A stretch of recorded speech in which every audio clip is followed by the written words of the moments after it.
Alright guys, that's Kremp again. I hope you're doing well and enjoying your day so far. OpTic revealed exactly how it went down that they decided to bring in Skyz and eventually bring in Huke and change dramatically their starting roster going into the second half of the season. Dashy says there was one specific series that it all came down to, after which the spirit of the team was broken and there was simply no going back. Some funny stories about Illy as well when he was on the green wall. Very much into your thoughts in the comments. Hit the like button if you enjoy. Subscribe if you're new as always. I would greatly appreciate it. Just wanted to start with this. I mean, I thought it was pretty remarkable that the game launched yesterday for Season 3 and almost immediately Scump had a nuke. And it's actually kind of absurd. Obviously, here we are on firing range. Now, there's been lots of talk about firing range. Is it going to be viable for competitive? People were saying that the map is smaller than it used to be. They've scaled it down.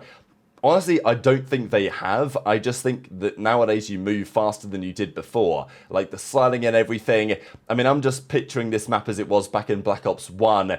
It felt like not a big map exactly compared to some of the other huge maps that were in the game in BO1. What a game. My nostalgia for BO1 is greater than any other game. I don't know if any of you guys feel the same way about that, but I have like nostalgia. It was my first ever COD, so I guess it only makes sense. But like the nostalgia I feel for Black Ops 1 is just different gravy. I actually love that game so much. Although I definitely had more fun playing some of the more recent Trek titles. But yeah, still, firing range brings me back for sure. Obviously, it looked different back then. But the map played bigger than it does today, that's for sure.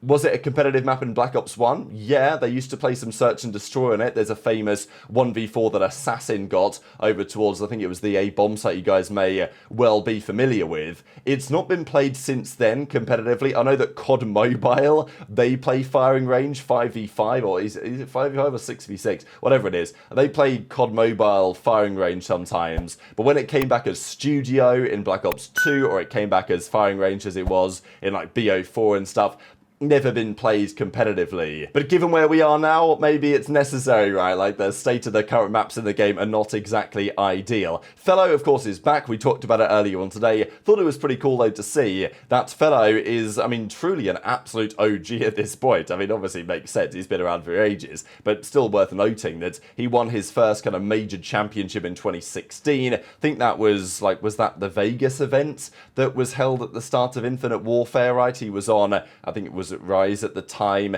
and they won the opening event in 2017 season. That was the cheese event with the skinny bot and the Osa, if you guys remember that one. But if you ever look back at history, because of course FeLo was a notable player for a couple of years prior to that as well, and this is his 10th year competing in competitive Call of Duty at the pro level. Bit of drama last night on the challenger side as always. So Illy's team, they weren't having the best time. They lost a couple of game 5s to start the Elite 0-2, got to lock in as he says, but there was a bit of drama on the admins again, and BenJ put a tweet out about this. He quote tweeted this one, but I thought it was just worth sharing really, because for the last couple of years, ever since Game Battles is dead, rest in peace, and we've moved over to FACEIT, the FACEIT admins just often don't quite seem to get it, or they make strange decisions. Now, I'm sure that many of the admins totally do get it and make excellent decisions and everything's perfectly fine, but of course those don't get tweeted, right? Like, you know, the players, if they're very happy with the decision that was made, they're probably not going to tweet about it. So you only tend to get the ones that are frustrating, but still, it does feel a bit strange that the admins, many of the problems in challenges seem to come from just lack of understanding maybe of the way that the competitive scene is and should be, because the admin here says, hey, please create the lobby, please get your team ready for the game, but they're in, you know, the game is in 40 minutes, and you can see both of the teams saying, yeah, the game's in 40 minutes, 30 minutes. That's for the streamed games. Yours is in community, so it'll be considered like the off-stream ones, so it's as soon as possible. Then going on to say that the matches start as soon as the veto ends, which, to be, like, as far as I'm aware, like, that's never usually been a thing. You know, the matches start, as you can see here, at the start time. The schedule time is at this time. It's literally in the spreadsheet that they have, and yet they're being told, actually, no, you've got to start earlier because we start as soon as the vetoes are done, which is, you know, a bit confusing really. And as they then go on to say, oh, it's a new thing, please get ready as soon as possible, any more than 10 minutes and then you're going to get forfeited, right? So especially when both of the teams are in agreement, they're like, yeah, we play in 30 minutes, what's the big deal? We're both agreeing to play in 30 minutes, like,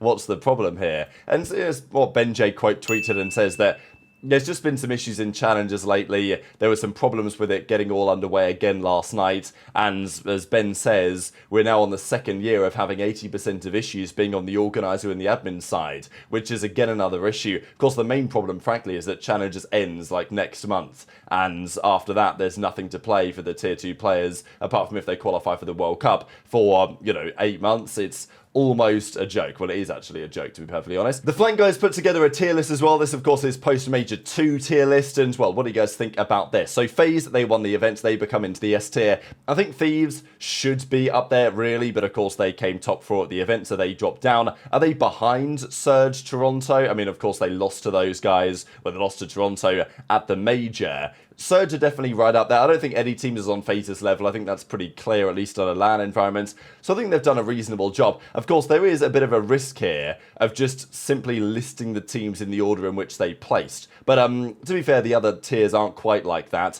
We've got Gentlemates and Falcons right down at the bottom. I think Boston... There's some debate for me as to where Boston should lie, because they came top 6 of the tournament, which was pretty good. They beat Thieves. They then lost to Surge in a really close series, and they got kind of destroyed by Toronto. Could Boston be B?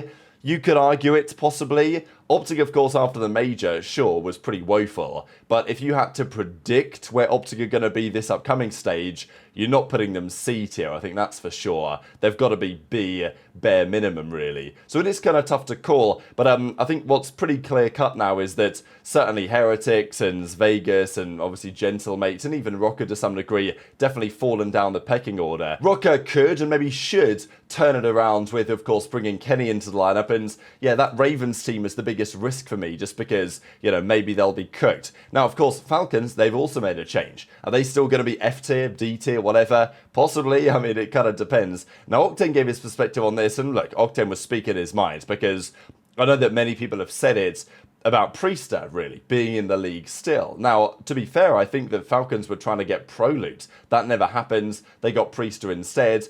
And I like Priester. I think he's a great guy. Has he been good for the last couple of years? The evidence doesn't really support it. Does he still have the potential to turn it around? I mean, he's a world champion for a very good reason. He was part of the FaZe team that won an awful lot back in MW19 as well. And he's been around as a phenomenal flex player for many a year. But over the last couple of years, he's obviously not performed very well, and Octane is pretty brutal in his assessment. Respectfully, and I won with the guy. I made finals with Preston. He is bad. He's not been very good he's not been good in a very long time. Of course, that was when they teamed on 100 Thieves back in the Black Ops 4 days. So whether that's a mistake, we'll see. OpTic, though, of course, they've made their decision, their roster change, and this does not seem like a mistake as far as I'm concerned. Maybe in the longer term, I mean, look, it was my opinion a couple of months ago that if OpTic were to get rid of Kenny, they would eventually live to regret it. Of course, things got so bad that it had to be done, even if down the line it is something that not necessarily they will ever regret, because it was a decision that, frankly, they had to make. And obviously things internally were cooked.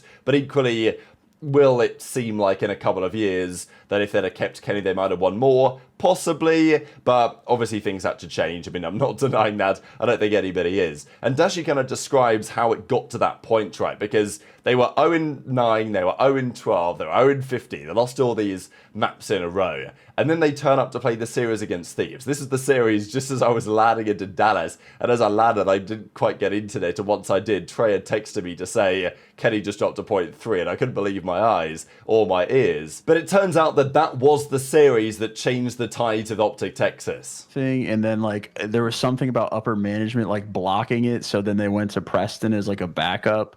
I feel like there's some weird shit behind the scenes with this, second AR spot or something. Because there's bro. Lord. I'm going to echo what Pat said. Respectfully, bro, I won with Preston. I made finals with Preston. He is bad, dude.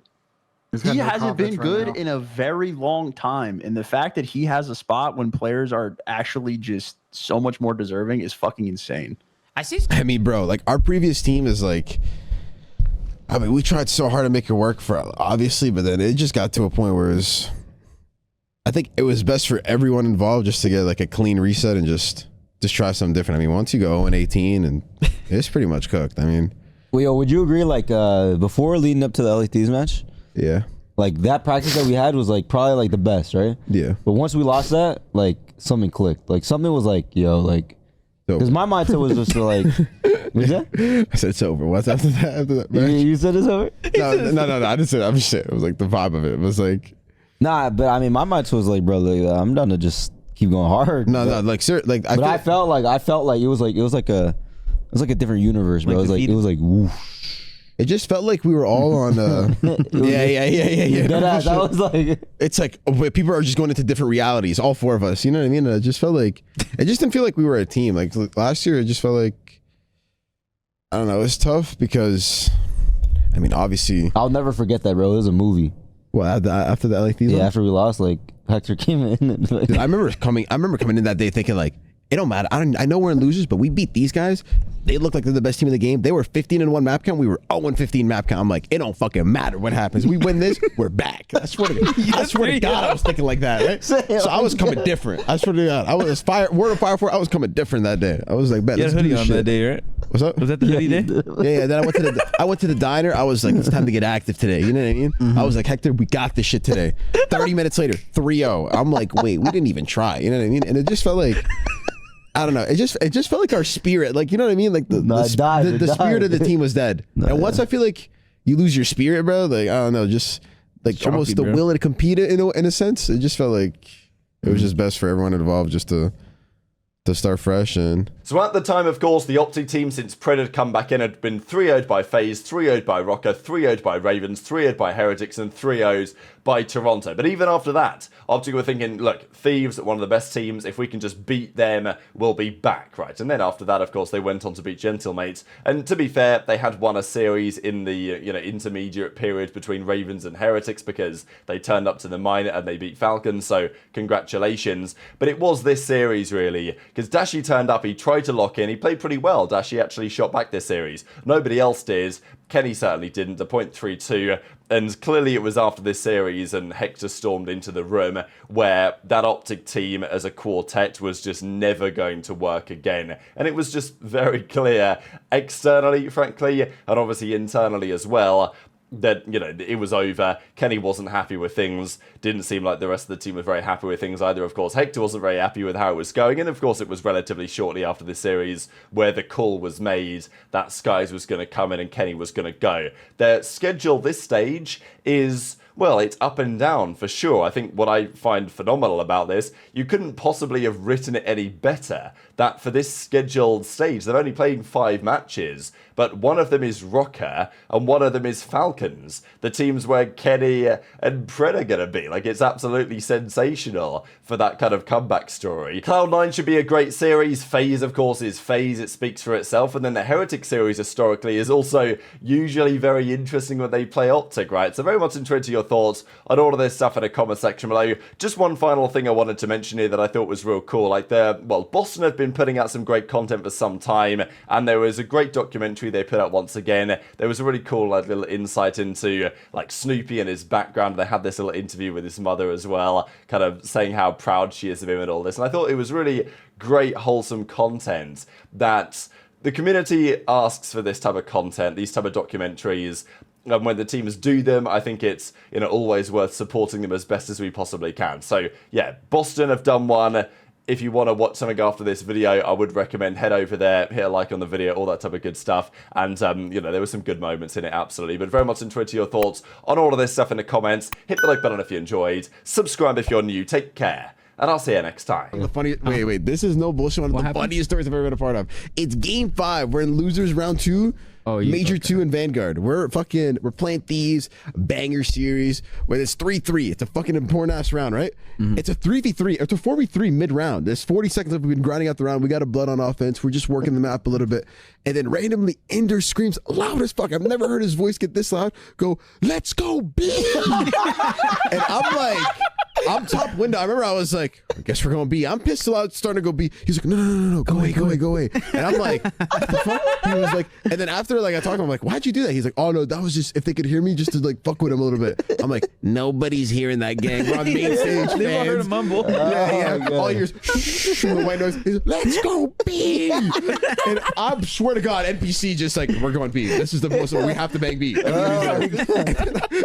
you guys win the round? Yeah, we did. Thank God. actually did. I'm like, oh We my. thought it was a genius. Bro, and I was like, if there's him, bro, they probably thought we were all B. We looked at the VOD, they didn't even react. They didn't even know what the fuck's going on. We're like, okay, but that was, I thought he was turned. dude, I swear to God, that was funny as fuck. I was like, holy shit, like.